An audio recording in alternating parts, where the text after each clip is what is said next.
Now, we have a very exciting thing to talk about today. There's so many things going on in the world, and the main thing that everybody seems to be talking about right now is this issue with the president, with Mr. Barack Obama, our president. And we have Christian people nowadays, and I want to ask you about this. You don't mind if I ask you something that might be very controversial? Do you? I prefer that. You like it that way, right? Like okay. Well, since you like it that way, here we go.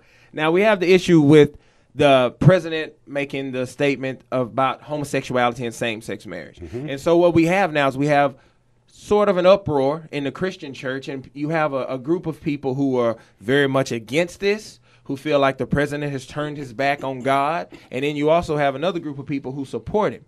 And I think that there's a group of people kind of in the middle, just like voting anyway. There's a group of people in the middle who say, I really want to support the president. I want to support what Mr. Obama's doing. But as a Christian, how do I square this with my lifestyle? Because he has said that he supports or he agrees with same-sex marriage or his feelings on that. How do I, as a Christian, square that? I want to support, but how do I square that? That is a question that I'm hearing and people talking about, and we would like to know. Inquiring minds would love to know an answer on that and what you feel about that. Well, I think we should kind of set the record straight to begin with. I don't know that Mr. Obama's ever actually stated his personal opinion on whether or not he thought it was right or wrong or whatever the situation is. I'm not sure, but I don't think that's the issue. I think the issue is, as the president of the United States, he feels that he has to include that growing group of people in consideration in terms of what their desires are, because after all, they are taxpayers, just like we are. True. You know? And so I think what he's saying, in order to accommodate that lifestyle, since it is there, he feels like they've got certain rights as Americans. And I think basically what he's saying is that he feels like that the United States, our official position ought to be that they've got a right to do whatever they want to do as long as it doesn't interfere with what we do. And I think basically that's his position. And of course, I agree with that because I think, well, you said as a Christian, so let me get on that first of all. Mm-hmm. Because I think that who we are as Christian people, our responsibility as Christians override any responsibility we might have toward America or toward anything else. You know, okay. I think first of all, if when you start talking about as a Christian, there is a way that a Christian person behaves just because he's Christian. And we don't do on this show. We try not to do too much Bible thumping because I know if a person doesn't believe in the Bible, you can't prove anything to him by quoting the Bible. But as Christians, I do believe in the Bible, and I believe in the principles that's in the Bible. So as a Christian person, here's what Jesus says about it. He says that God says that we should. Jesus was asked on one occasion. He said, "What is the greatest command of the law? What, Master, is the greatest command of the law?" And he said the greatest command of the law, of course, is to love your God with your whole heart, with your whole soul, your whole mind. He said that's the greatest commandment of the law. And very quickly, almost without pause, he said, and the next one that is likened to that is that you should love your neighbor as yourself. Those two things, those are the linchpins of Christianity, in other words. So he's saying, these are the things that you got to do. And he went on to say, now, if you can accomplish this, then everything else that the law is trying to accomplish is embodied in these two particular commands.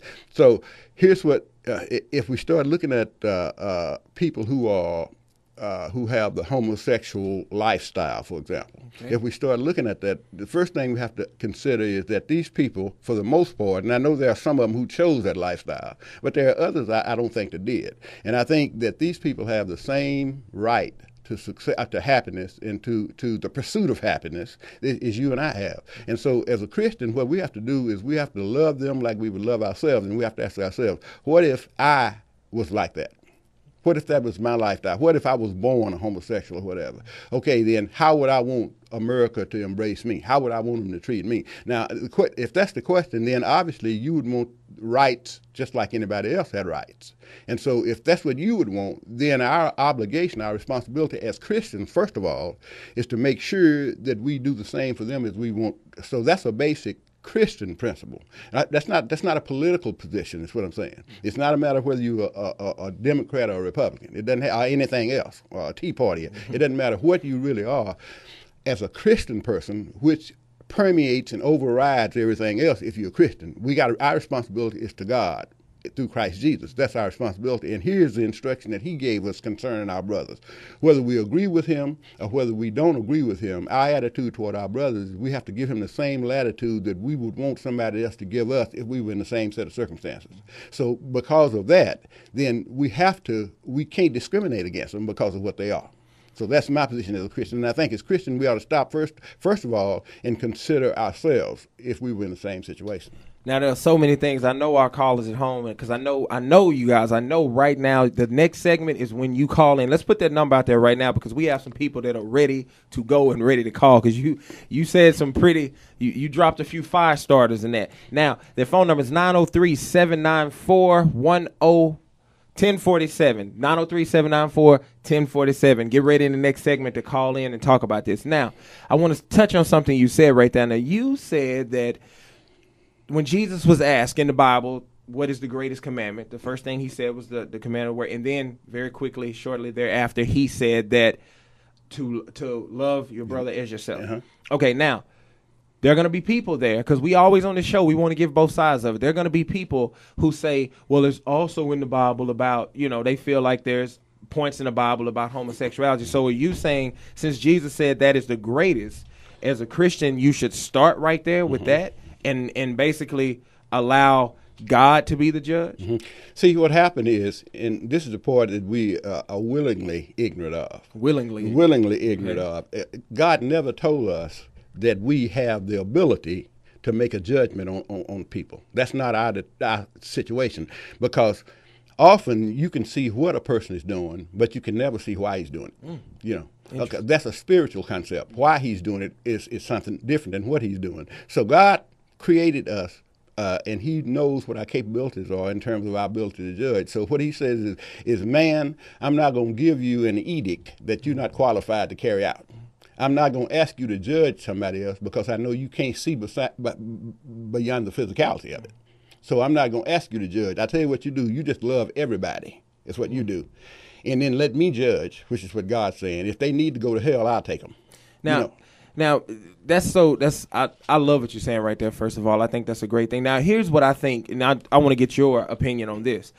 You hear a lot of people say, well, the president, how could he do this to us? Yeah, I thought he was a Christian. Well, how could he let this slide? He's just turning this country over. And I want to make this point, because this is something I feel, and I want to get your expert opinion on this. I think when you look at this point like this, you have to understand, I think we have talked about this off of the radio, but you have to understand, I feel that when you are, the president's job is not to run a church. Right. And I want you to expound on this. His job is not to run a church. His job is to run a country. It's almost like if at your job, the boss was a Muslim guy.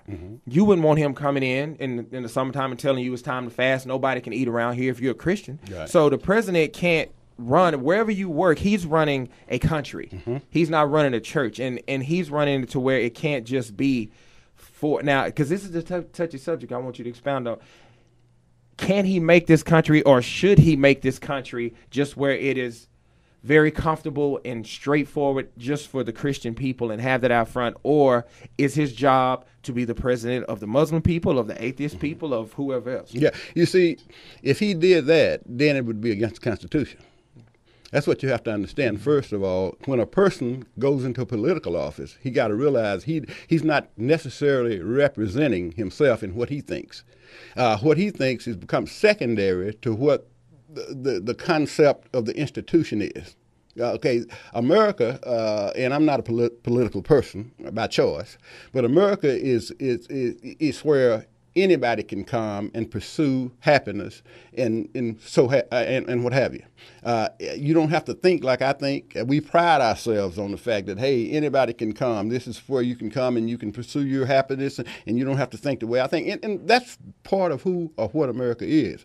Okay, the president of the United States is the person who leads that effort.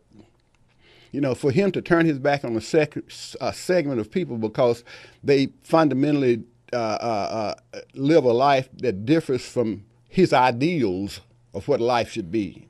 See, there is these two different entities here. They could be separate entities. He's got his own personal feeling on what is right and what's wrong. But America has got a constitution that tells him how he has to behave.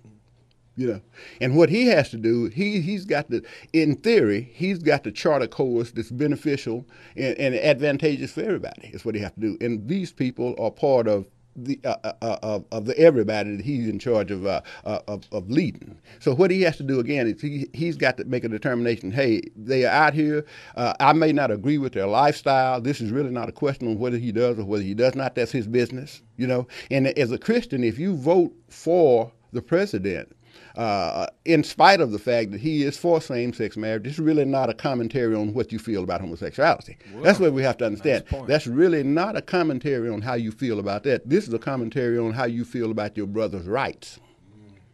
And see, that goes a lot deeper than what lever you pull when you're in, what segment you check or whatever. First thing we have to do is we got to make sure that what we do square with the edict and the commands of God. That's what we have to do. And he's already told us the most important thing is to love me with all your heart, all your soul, all your mind. And then the second thing that's as important as that is to love your neighbor and consider your neighbor. When you say love your neighbor, just the way you consider yourself. There's a scripture in one of the Corinthians, I think it's in 2 Corinthians, but it may be in the latter part of 1 Corinthians, where Paul asked the question. He said, I'm losing my thought. Oh, he's talking about these people boasting and bragging about what they have and everything. He said, what is it you have that you didn't receive from God?